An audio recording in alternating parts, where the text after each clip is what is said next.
Ma'am, nangangopya po si Scarlett sa akin, no? Apakasinungaling mo, Samantha. May nangangopya pala dito? Bagsak ka na sa akin, Scarlett.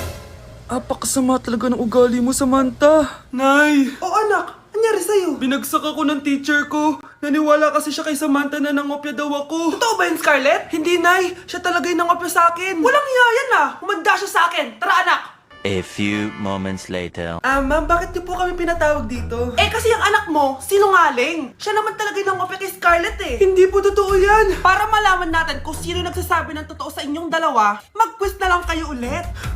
Patay ako nito. Humanda ka ng mapahiya, Samantha. Okay, time's up. Pass your papers. Scarlett, naka-perfect ka. Yes! Talino talaga ng anak ko. Samantha, wala kang tamang sagot. Ikaw talaga ang totoong nangungopya. Nakakahiya ka, Samantha. Humanda ka sa akin sa bahay. Tara! Huwag po, Nay!